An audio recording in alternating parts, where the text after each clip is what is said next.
The much anticipated Kogi State elections have come and gone, and the winners have been announced. However, two major election observer groups, the Nigerian Civil Society Situation Room and YIAGA, have called for the total cancellation of Saturday's governorship elections in Kogi State, naming electoral violence and results manipulations as the biggest reasons for this call. And I still have in the studio Babashola Adebuyi, political analyst, and Emeka Mwaduke. He is a legal practitioner. I'll start with you, Babashola. I listened to Dino Malaye, and he complained about helicopter. He said he can be dramatic, but he talked about them adding a new dimension to the rigging with helicopters hovering and tear gassing people and trying to get people away from. I found that really ludicrous.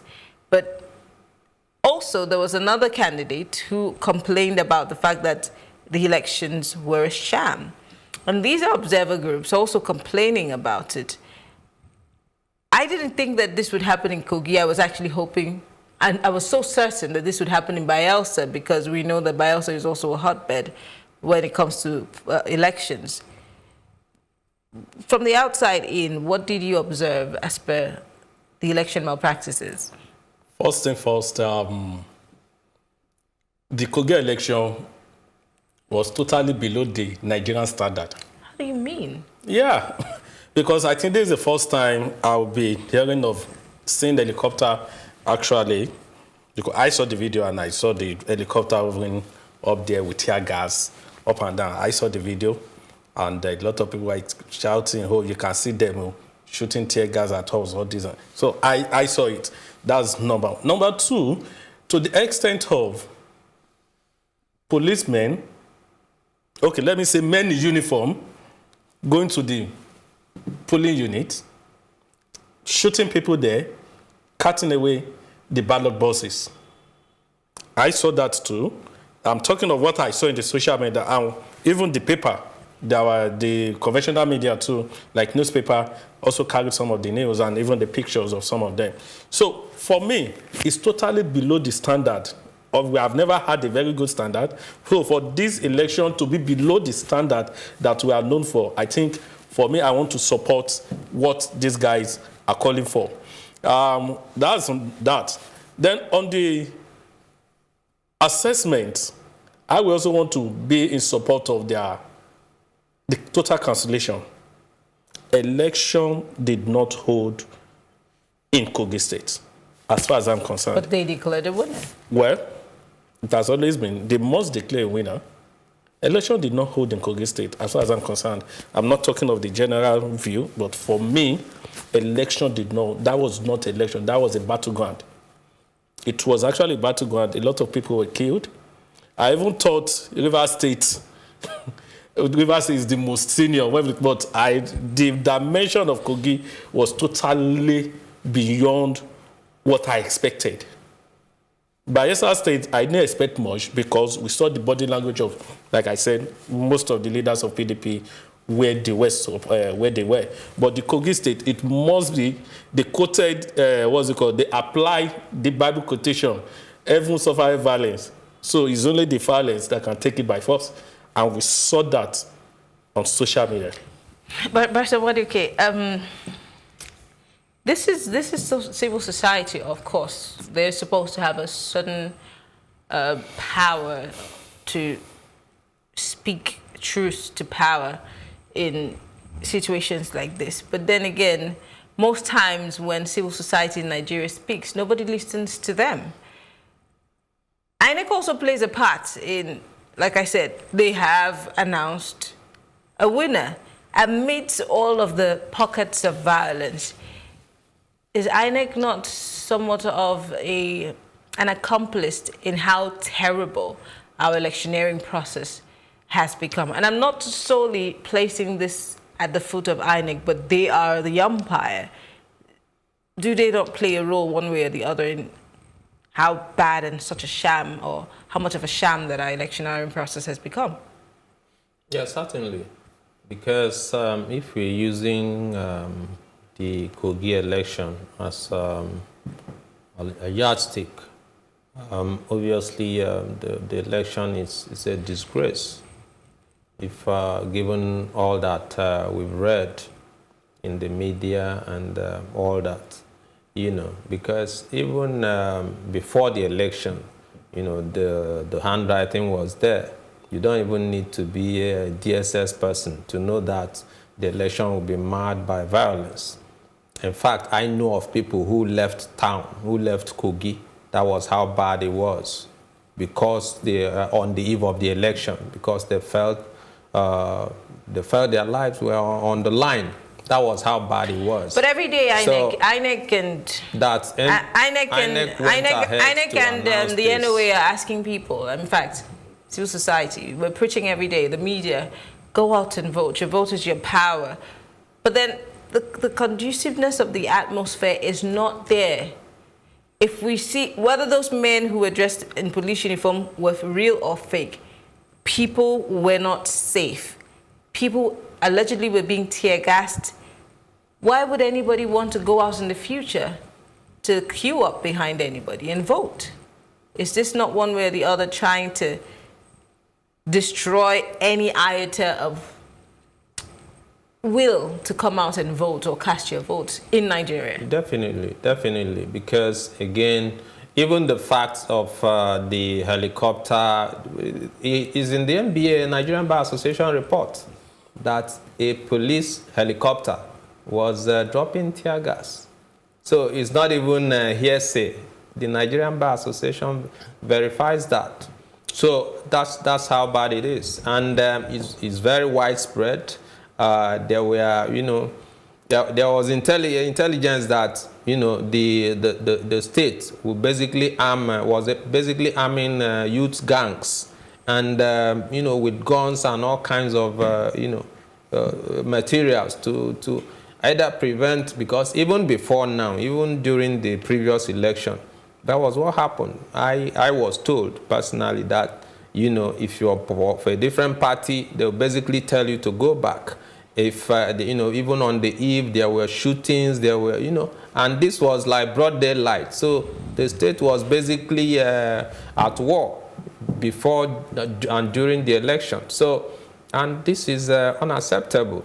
And the fact that INEC more or less endorsed this by going ahead to announce the result is a national tragedy. Talking about tragedy, we have a clip of how bad the situation was, and some people experienced the violence in Kogi State. Let's take a look at it, and then when we come back, we'll talk more.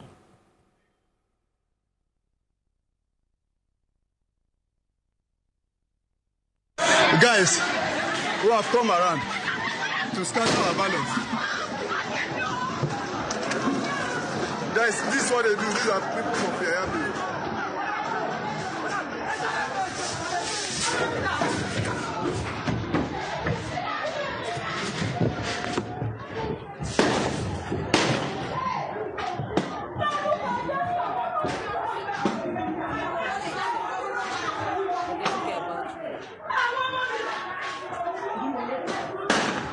Can you see them?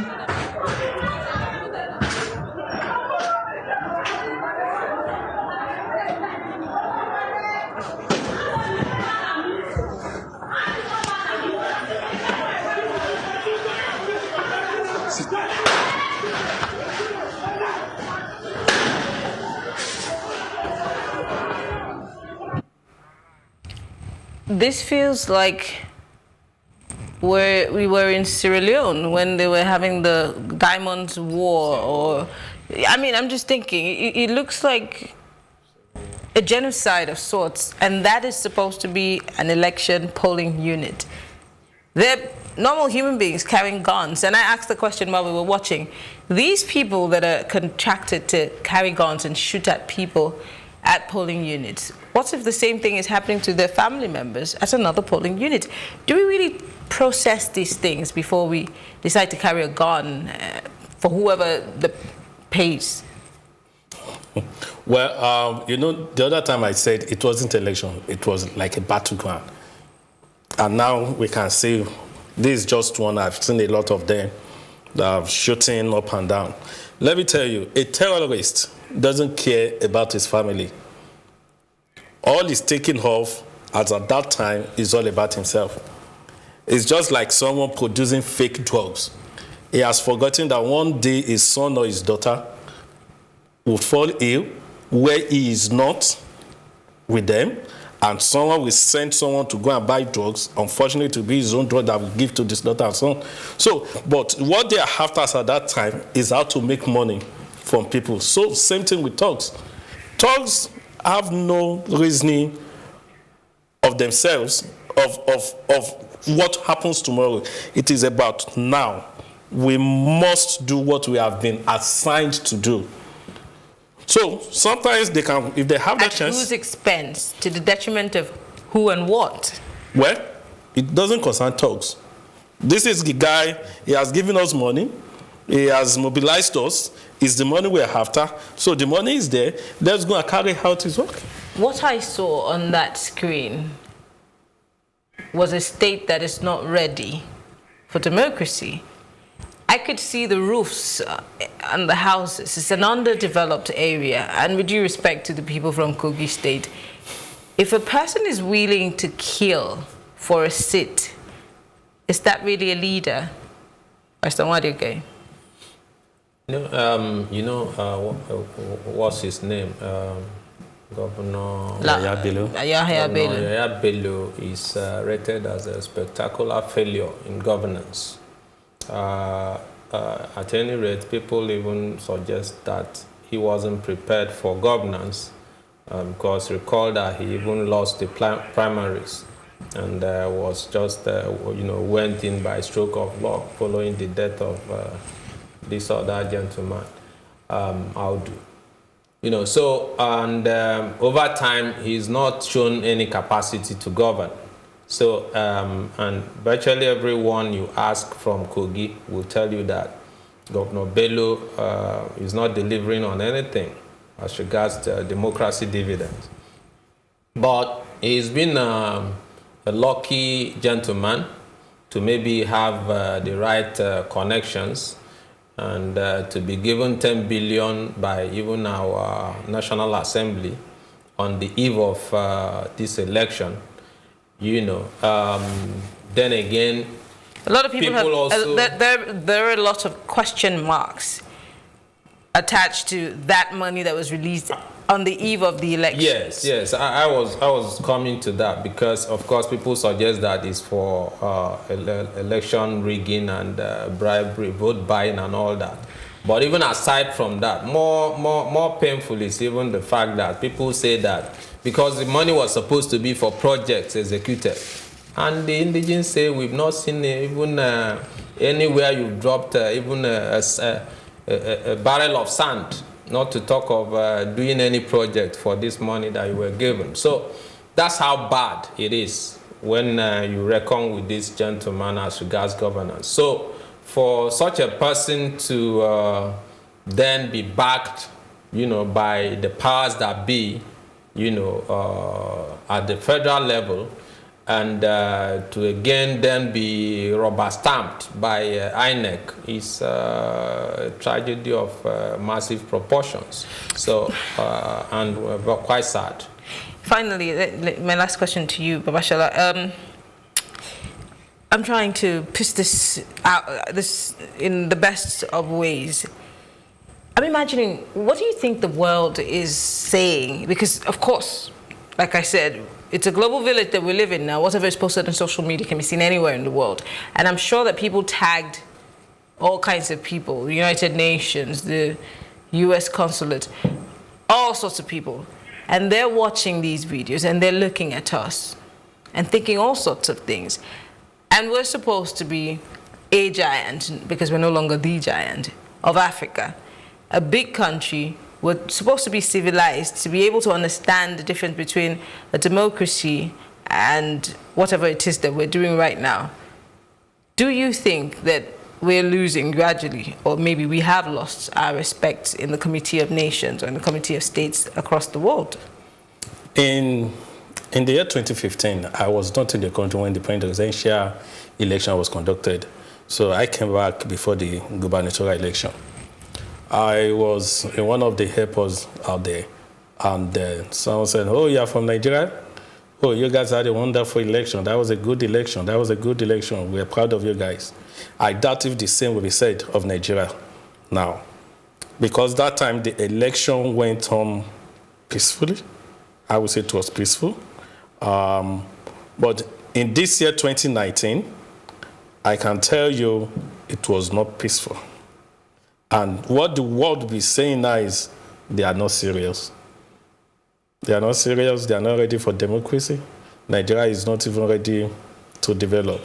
You get, so they cannot see us as a serious country. They cannot see us having a better future, because everything we have been able to achieve since 2015 has always been through violence in respect of political appointment.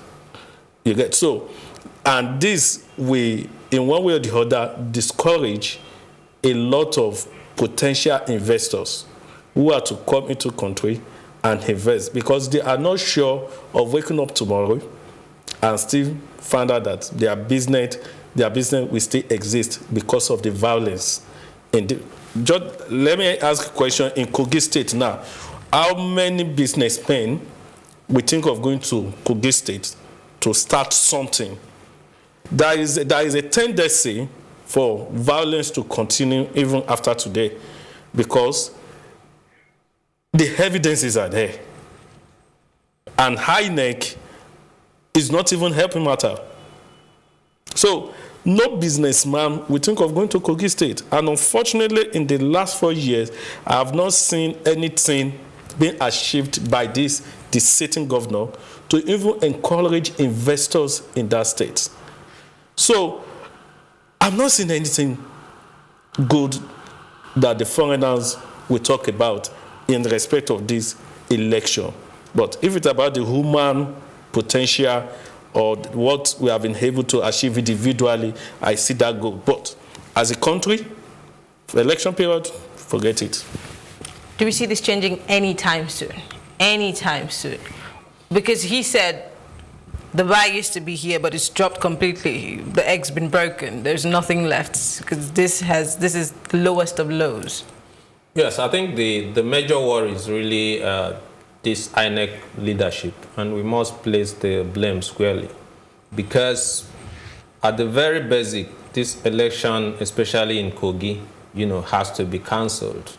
But for INEC, under whatever guise and with all the evidence, to proceed to announce this result, like I said, this tragedy keeps coming. But this goes beyond Kogi State. Does this not go beyond Kogi State? This INEC needs to be fixed.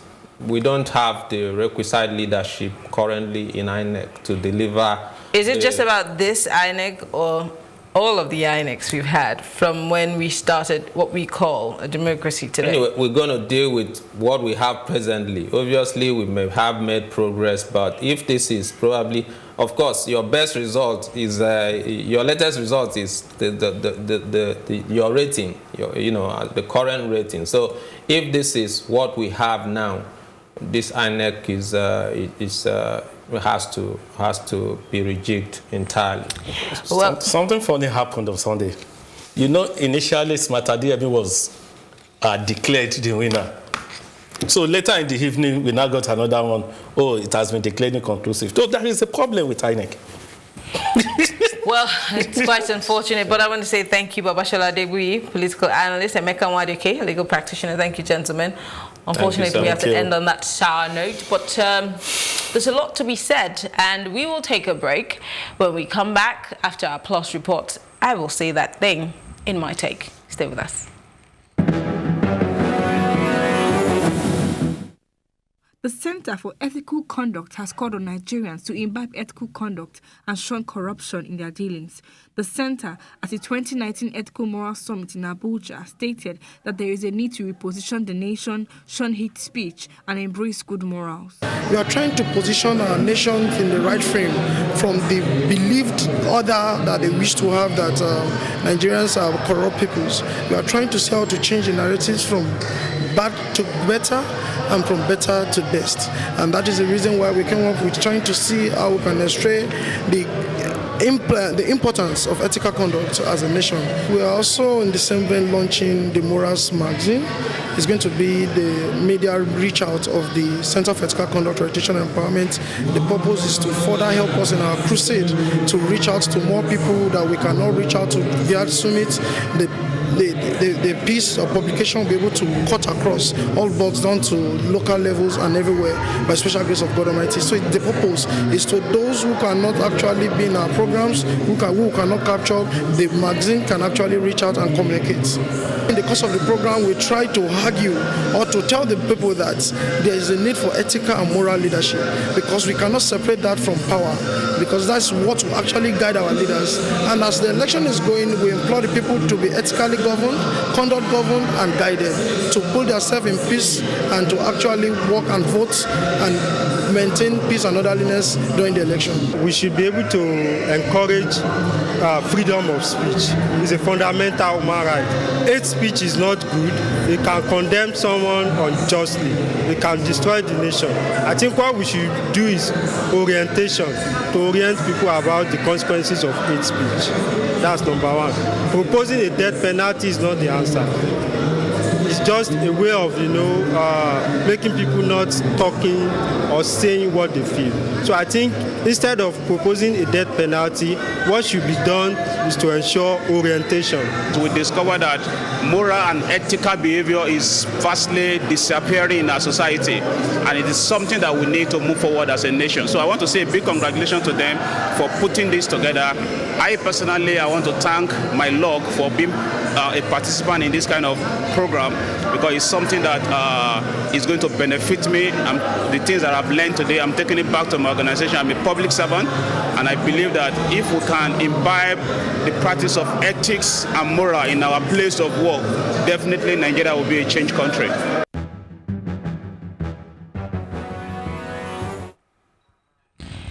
Elections have become a time for bloodletting, for violence and disruptive behavior in Nigeria. What a shame.